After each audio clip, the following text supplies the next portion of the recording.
Good afternoon. This is Dr. Bones live again. This time we're here for another episode of. And now it's time for another episode of Blogger's Corner with Britt. So, Blogger's Corner, and welcome, Britt, back to the show. Thanks for having me. So, first off, there's been quite a few things kind of going on this week, and we'll start with Arrow. And since I didn't know there was a new episode, I missed it. So, Britt, you did see it. So, if you could kindly fill us in on this latest episode of Arrow. Okay, it was really a good smooth season finale. They had set up a few cliffhangers.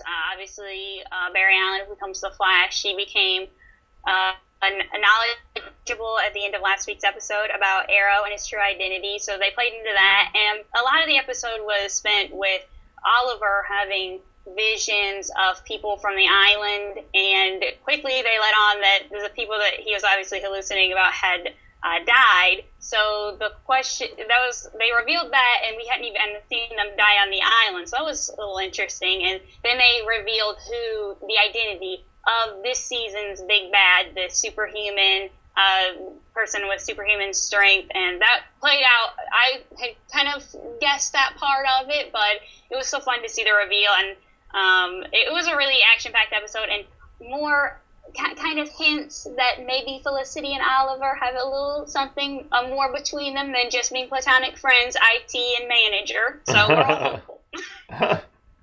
Well, I'm sure that's one story that they're building like that intentionally because they know that's what people want. Yes, I'm definitely all on board. So, well, I know you are. I know you love Felicity. So. I do. But don't get me wrong. I really like her character too. So I'm not going to knock that. I just being a guy, I don't think of the love interest part of it. I just think of the acting part of it. So. That's very true. I mean, so I'll be honest, seldom do shows kind of wrap me into wanting someone to be together. I'm normally rooting for them to break up because I can't stay in the relationship, but they have kind of gotten something a little magical under their feet with this. I am actually hoping that a couple done does happen. I know there are a lot of gals out there who ship many different pairings on shows. I haven't really seen a chemistry between actors where it's kind of spurned that much passion, but here they're kind of building towards something new.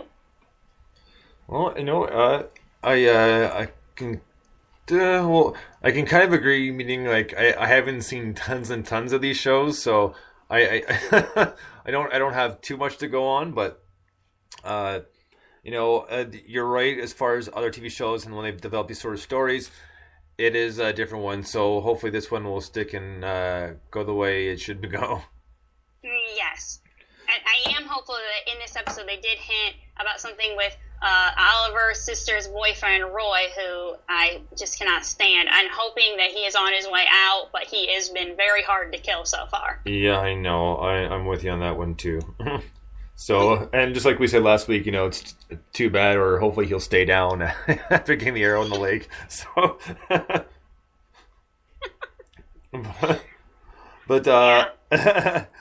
But no, otherwise, so now I know there's a new one, then I should go check my DVR because I probably should watch it. So the one thing I should probably check too, because I pretty much think the finale, I'm hoping the finale was last week. If not, that means it's on the DVR as well, is The Witches of East End.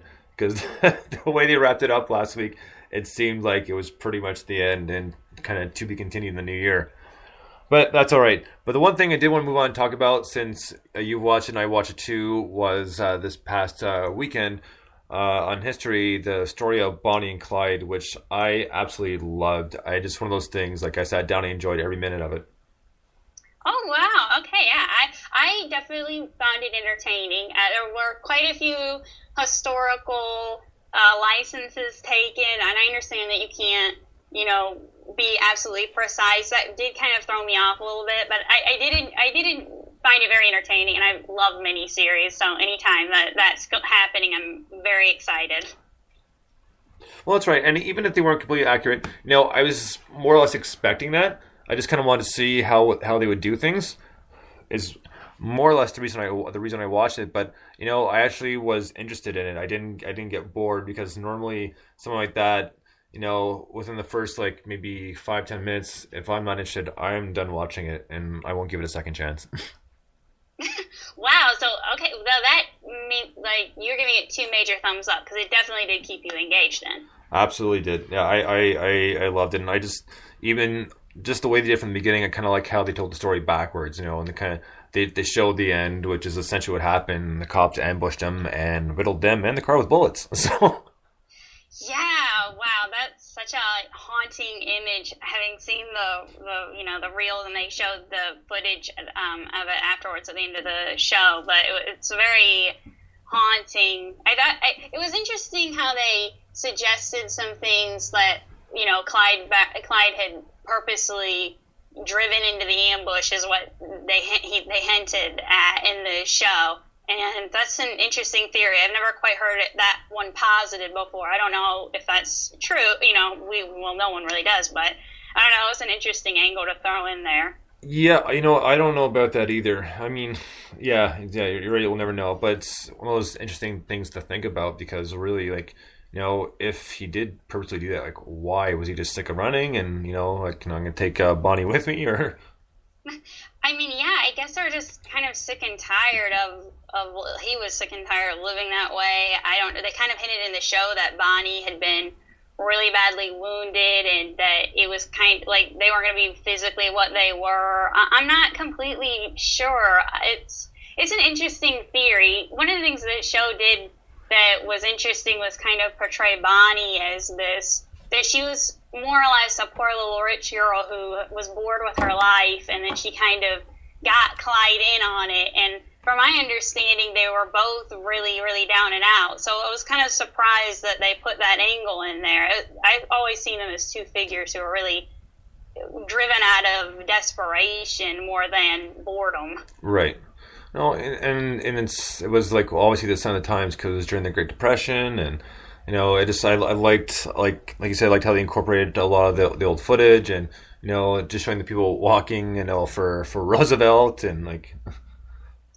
Yeah, I did, and I really enjoyed the performance by Holliday Granger, who some people might know from the Showtime series The Borgias, where she was excellent on that show as well. And it was fun to see her. This is a very different role than what she played on that show, and she did a really good job. I thought that it proved her range. And Emil Hirsch as well. He's kind of been hit and miss. Obviously, we're trying to forgive him for Speed Racer, but but he showed. I really thought he was better in the second half than he was the first, which is surprising because normally you deteriorate. But I thought he actually got like a better handle on his characterization in the second half. Did you feel that as well? Yeah, I really did like it because I thought he ddid well. I thought he did a really good job. I mean, it's one of those characters that must have been like cool to research and kind of engulf yourself in it, right? Because you're thinking now about robbery, possible murder, and then it's like, and you got pretty much this girl you've been dreaming about like before you even met her, and now she's completely like kind of like rocked your world, so to speak, and almost controlling without him even knowing it. Yeah, that was very haunting. That was a very interesting angle to play. It definitely played up to the theatricality of the whole situation. I'm very curious. It's going to make me dig deeper. I've watched a few documentaries about them, but it's definitely going to make me want to dig deeper into what the real story is. So. No, absolutely. And what the thing is too is obviously they've been advertising a lot for it, and I was talking with some people at work, and a couple of them looked at me like I had two heads, like, you never heard of Bonnie and Clyde? Like, really? I mean, Wow. yeah, exactly. Like two very infamous names, right? So, and I was like, well, it's kind of like, I mean, I wouldn't expect everybody to know this, but I was like, oh, it's kind of like a Sid and Nancy thing. And they look at me again. Sid Vicious from Sex Pistols? Nobody? like really? So I guess like, I mean, like I said, I don't expect everybody to know that one, but like, it's just another one of those things. Like, I expect at least one of them to know about that. That is strange. I mean, he's here. I don't know. It's such a big thing. I think one of the things that has spurred a lot of the curiosity over the years is they're pretty much Romeo and Juliet with, guns, and they went out guns a-blazing. Yeah. Well, either way, it was a good series. So if people haven't seen it, I suggest you try to find it online, and I'm sure they're going to rerun it about 20 times before they finally take it off the air. So I'm sure just check out History Channel. I'm sure it's going to be playing at some point or another. Yes, or Lifetime. Or that's right, Lifetime too. I forgot about that. So next up, just a few things in music notes. First off, this actually did happen, and initially, I kind of thought they may be joking, but they did anyways. Apparently, now Metallica has played on every single continent because they played in Antarctica for some reason. Why exactly, I don't know, and if it's just for the glory of saying we played in every continent, yeah, well, good for you. So, as far as I'm concerned, that's just my own personal opinion, because pretty much they had to play. They played in a dome, and they couldn't use their amps and stuff like that. Why? Because of possible avalanche, that sort of thing. You never know. So pretty much, they had people with headphones, and as far as I know, we're doing it somewhat acoustically. They figured some way to do it around without using the amps. But I mean, when you go to a show, you want to sit and enjoy it. You want to sit there with headphones. You might as well do that at home. So wow, that's a very good point. So but to me, that's personally just a waste of time. And obviously, everybody knows I'm not exactly the biggest fan of Metallica, but what are you gonna do? Now they can have bragging rights, if you want to call them that they played in Antarctica. Yay! Good job. You must be proud. So next up, next up, this was interesting. It's got to do with Corso, our good old buddy Kanye West again. And he got a snub in the Grammy nominations. And let me tell you, it couldn't have happened to a better guy. So I was very, very happy to see that, just because obviously he's a very arrogant guy and thinks way too highly of himself. And was quoted as saying that Jesus is the top 1 or 2 album on every single list, he said at US Airways Center, according to Instagram video captured by Kiss FM station. So there you go. He's always thinks he's one step ahead of the crowd. And on a fun note, it's pretty much a warm-up show. The Foo Fighters played Pizza Shop in an area, local LA area pizza shop, and played a bunch of old songs and a few new ones for the upcoming album. I'm not sure exactly what the release date is, but it will be out in the new year. So I'm sure there were a bunch of people that were pretty happy about that, because I've seen the Foo Fighters before, and they put on a great show, and having a surprise show, especially in a sense, an intimate setting like that, must have been a lot of fun to see, and a good thing to remember. And yeah. Lastly, just in general, it always amazes me what comes out in music and what people are doing. And just in general, now I'm switching gears here just for one moment, and just because I saw this and I was reading this in the paper the other day, and a lot of times when I read stuff like that, it's pretty much the reason I don't read the paper anymore. But it was talking about Nelson Mandela, who recently passed away, and people doing speeches for him. So Barack Obama was one of them, and apparently the gentleman they had to do translating for the hearing impaired was a phony. And somehow he got past all that security, had a pass and everything, and was just making hand signals the whole time. Had nothing to do with sign language at all. Really? Yeah. Okay, I vaguely heard about this news story. So was the guy just doing, was there like a mix-up, and he thought that, like he just ended up doing it by mistake, or did he purposely like crash the party, if you will? No, it was a purpose crash. Oh no. Yeah, so that's unfortunate. Yeah, well, thankfully nothing happened, but it just shows you that sometimes security isn't perfect, even though we want it to be. So it just, like I said, it was just one of those things that caught my eye. And the other thing is I'm not going to take very long on this one at all. And unfortunately, as much as we hate to admit, sometimes it seems that lots of money can pretty much buy you out of anything. A story in Texas where a kid was 19, I believe, and 18, 19, maybe a little bit younger. It was high in volume and had some drinks and killed a few people in a drunken car crash. But He's not in jail. He's on probation. I heard about this. They're saying that he's suffering from affluenza, which is being affluent. Yeah, exactly. And that is the biggest crock in the world. I mean, it shows you what some lawyers can come up with. I mean, that's unbelievable. They can't blame everything on the upbringing of the parent and saying, oh, he didn't know. He thought Mike could take care of everything, blah, blah, blah, blah. You know, don't make excuses for the kid. You know, he should suffer just like anyone else.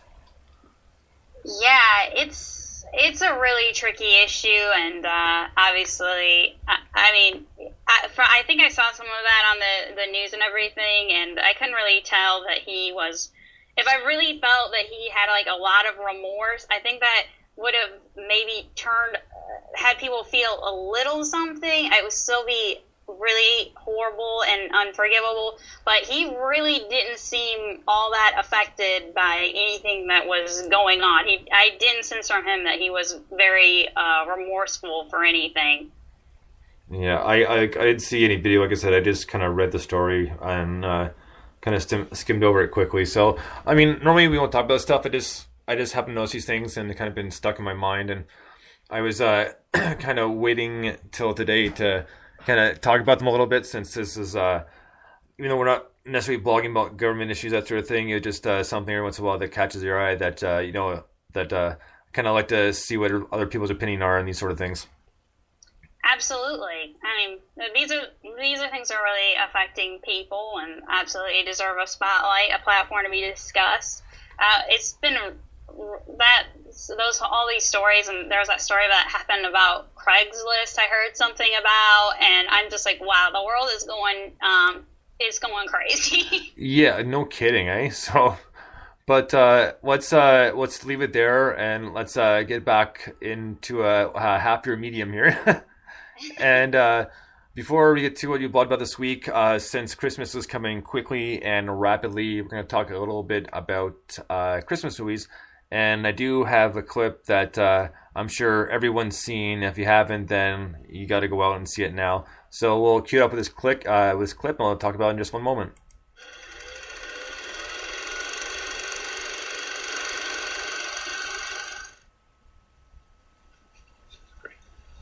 Beautiful. God. Where do you think you're going? Nobody's leaving. Nobody's walking out on this fun, old-fashioned family Christmas. No, we're all in this together. This is a full-blown, four-alarm holiday emergency here.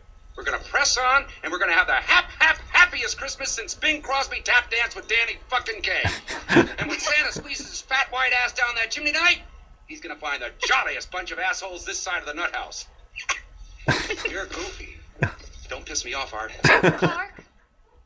It's over. Not according to Santa's watch, it isn't. Now, come on, son. Stay out of this, Dad. Clark, I think it's best if everyone just goes home before things get worse. Worse? How could they get any worse? Take a look around you, Ellen. We're at the threshold of hell. So obviously that was from the National Lampoon's Christmas Vacation, and that is such a fantastic movie, which wraps up a lot of potential possible problems and just shows some of the follies of the holidays of maybe sometimes unwanted relatives. Yes, I think we've all had that kind of relative in the family, like Randy Quaid plays, who, makes the holidays a little more exciting. Well, that's right, and it's one of those ones that a lot of people are talking about already because it's that time of year again. Because now it's time for all the Christmas movies, and this one in particular is just got so many good like one-liners and really good small little scenes, and just just one of those movies that kind of always sticks in your head. Because the other day I was with a few buddies and it got quiet. They're like, "Well, somebody say something." Audrey can't feel her feet, Clark. So it's right in the National Lampoon's Christmas Vacation and that sort of thing. And still, like, one of my favorites is when Clark tells Randy Quaid's kids, he's like, "Hey kids, you know the military saw Santa's sled on the radar? Really?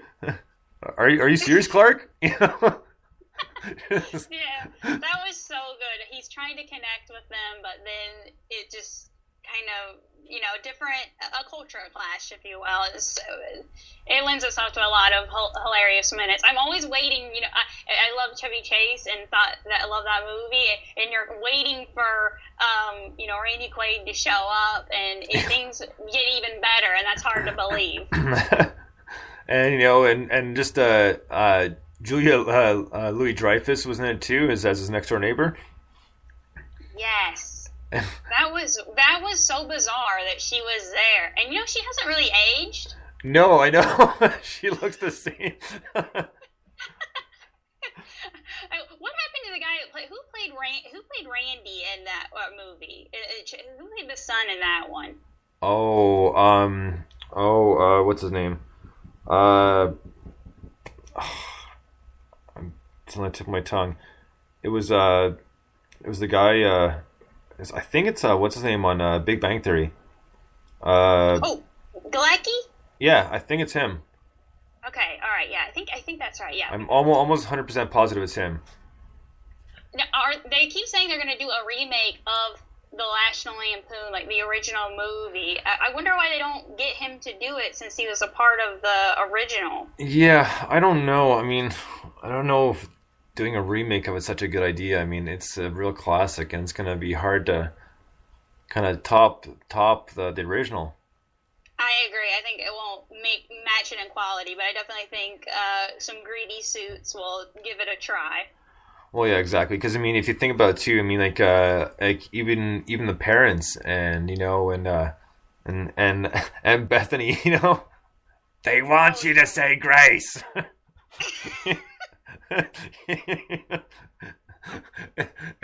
And then the end of speech, play ball. Oh, that movie has so many great quotable lines, So I mean, yeah, that is definitely on the classic list, and one, even though like in some cases I might feel a bit ashamed to admit it, but the one we used to watch a little bit because I grew up on Ernest. So was Ernest Saves Christmas. Oh Lord.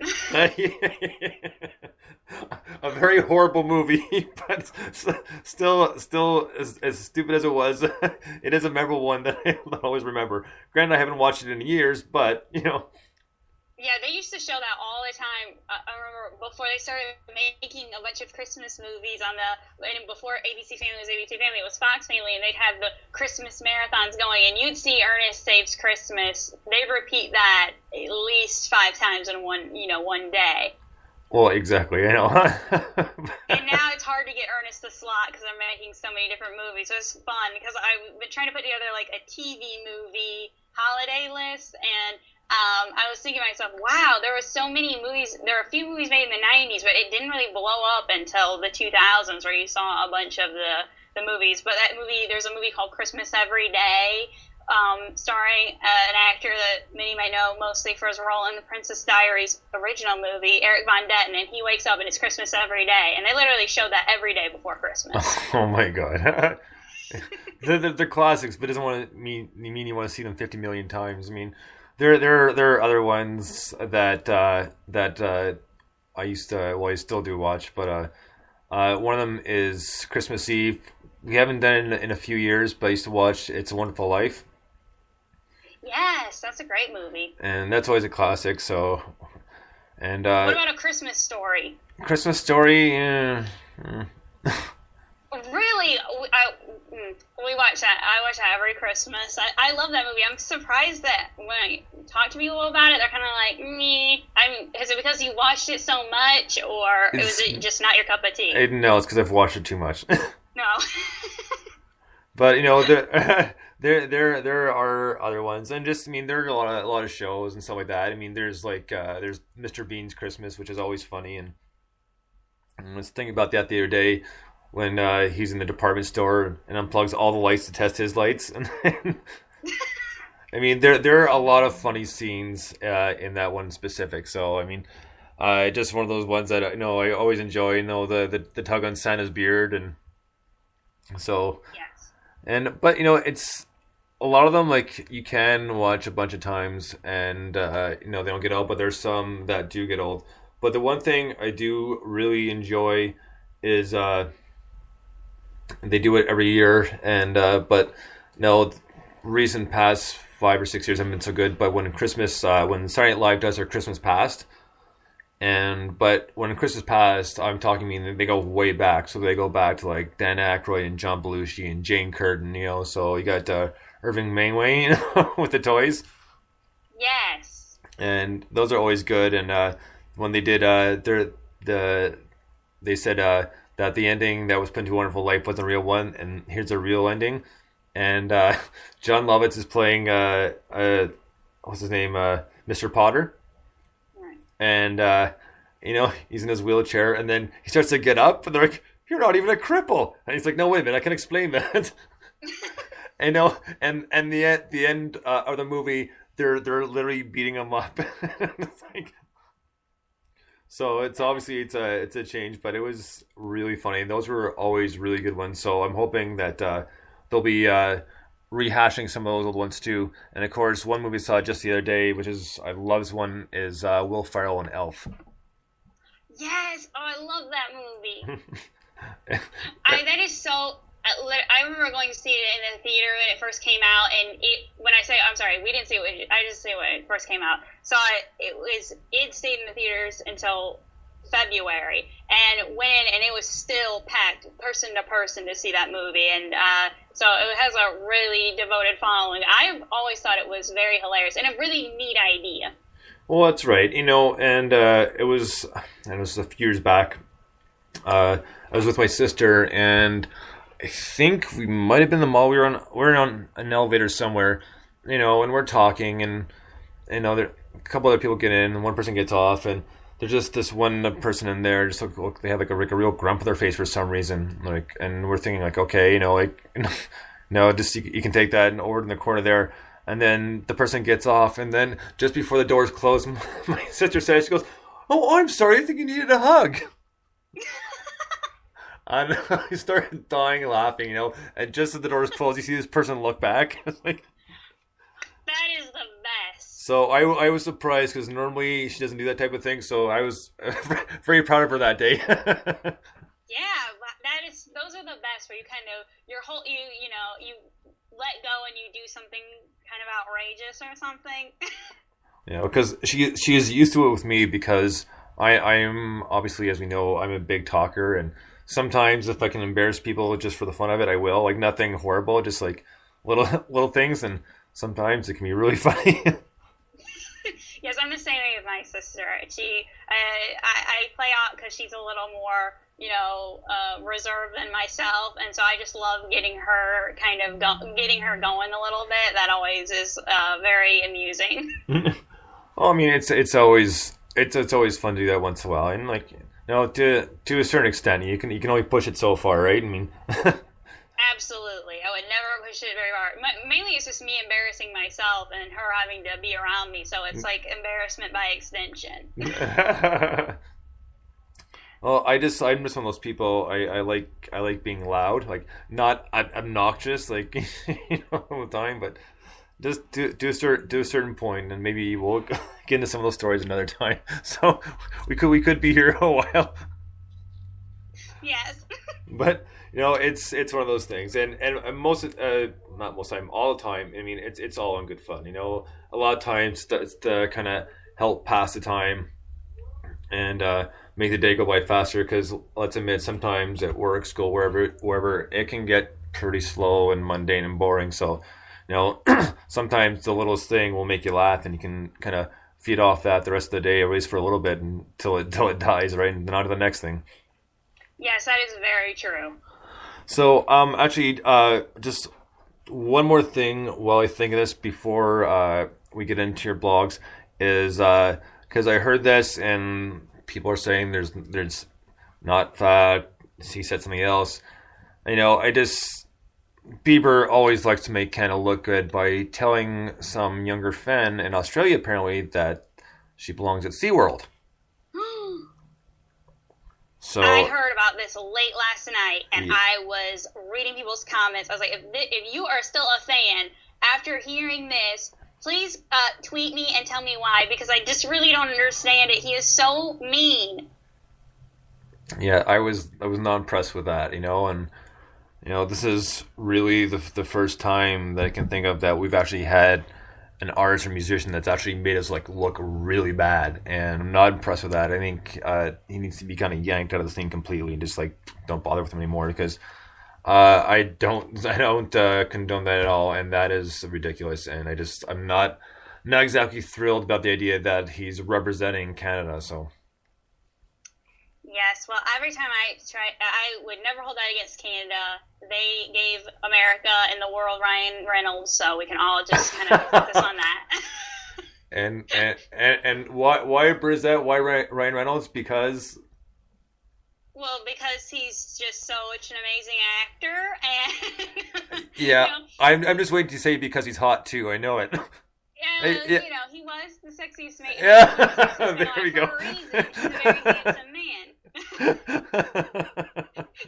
You have to be careful as a girl, because whenever you say something about a male actor, if someone will give you oh, do you really like them because they're a great actor or just because they're hot? And it's sometimes for me, a lot of times that does play a role, but it's more minor, because there are people who are attractive that cannot act, and I would rather have a good actor. But but yes, in Mr. Reynolds' case, he is an attractive man.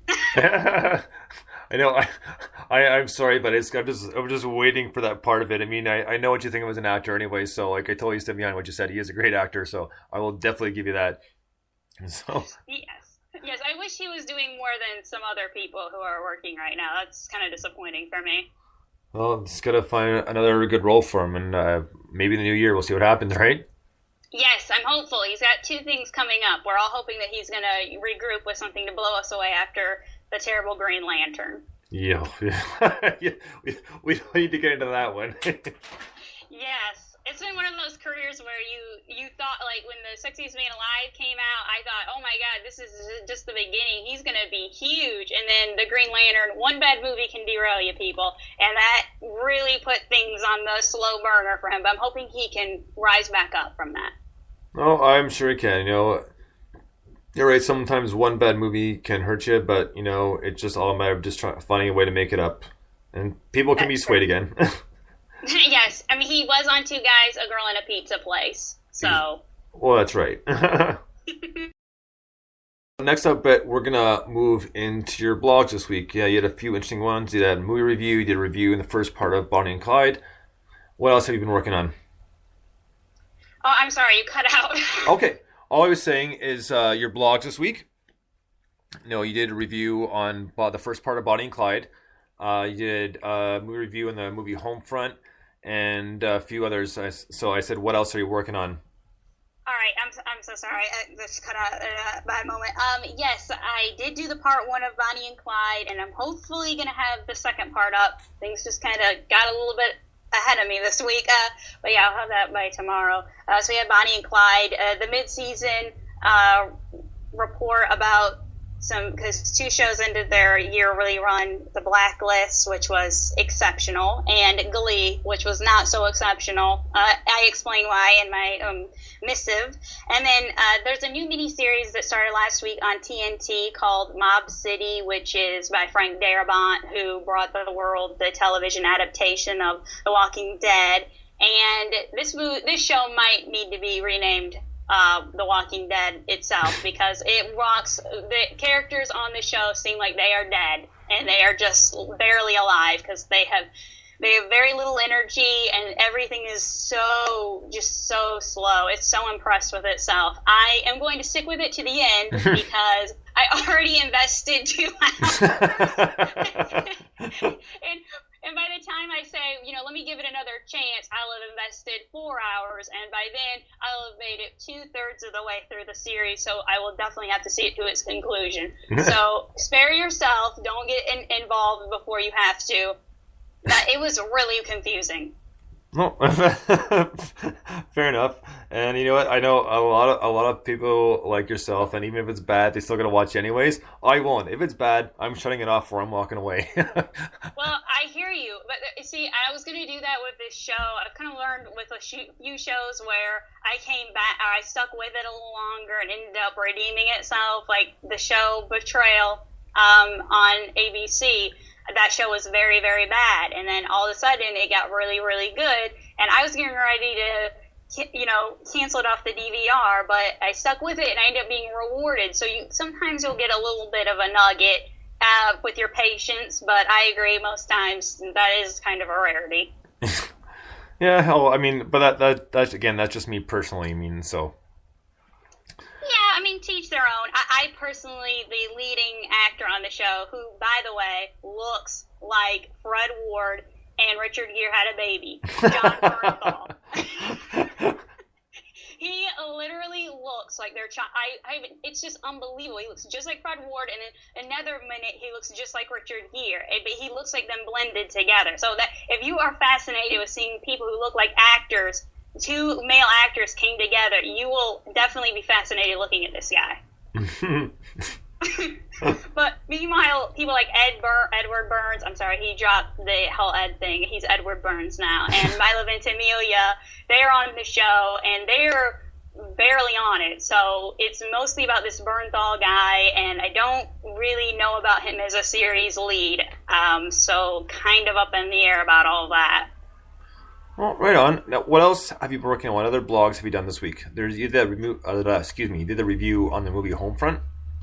Yes, I saw this. This did not do very well box office wise, but I saw it. I like Jason Statham movies. But this movie Homefront is about Jason Statham, and basically he was a DEA agent, and there's a bust gone wrong, so he has to leave the agency, and he goes undercover, if you will, with his daughter trying to set up a new life. But trouble finds them when his daughter gets into a fight at school, and it escalates into an old-style country blood feud between himself and James Franco's family.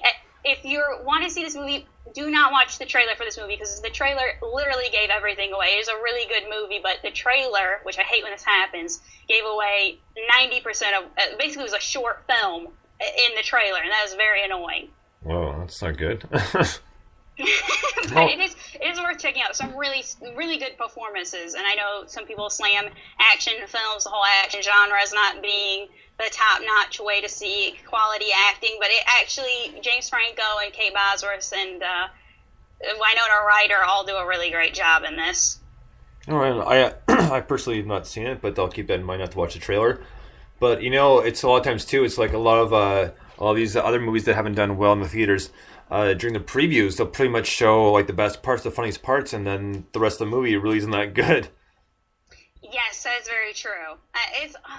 Trailers can be so hit and miss. Sometimes they can excite you, and then other times they give you too much, and sometimes they give you too little. So you see it, and you're like, man, if more people had seen a quality trailer, they may have been more interested in seeing it. But with Homefront, definitely a movie you need to avoid the trailer. In fact, I put in my review, do not watch the trailer first. Yes, I mean, I had no choice. I actually saw the trailer in the movie theaters. I couldn't get up and walk away. Oh, so fair it enough. assaulted itself. No, I haven't. I haven't been to the theaters in a little bit. I'm not sure when the next time I'm going to go, but most likely it'd probably be for Anchorman 2, which I am waiting very patiently for to come out. I hear you. It is deafening levels. People are very, very excited about the movie. Well, I mean, the first one was so funny, and even seeing the trailer for the second one, like in the theaters, it still looked really funny. And they've pretty much stayed along the same lines. All the characters are the same. They haven't really changed that much, which is a good thing, because you want them to be evolved a little bit, but not too much, because you want them to be funny like they were the first time when you laughed at their jokes, right? Absolutely. Yeah, it's always tough to follow a successful comedy, I find. But I mean, I'm hopeful that they can do it. I don't know. I like the first one okay, but so maybe there's going to be more room to improve personally in the sequel.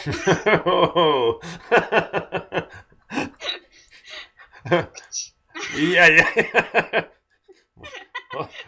you really showed me on that one, Britt. Like, No, I mean, I was, I'm just teasing you, Britt. It's all good. see, go ahead. Yeah. Oh, I was just gonna say that it's not my favorite. Well, I really like when he promotes the Anchorman movie because he's so funny being this character. But there's some stuff in it where, like with the unicorn hallucinations or whatever, that I was kind of like, wow, I wasn't expecting that. See, one of my favorite characters was Brick. I absolutely love Steve Carell as Brick. Yes, that was a very good role for him, and he's kind of struggled to find some other. I'm still angry about Dinner for Schmucks. Okay, I'll admit it.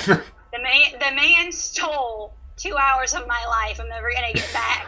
And that is the worst movie I have ever watched. Have you seen it? I have not, but I'm probably not going to now either.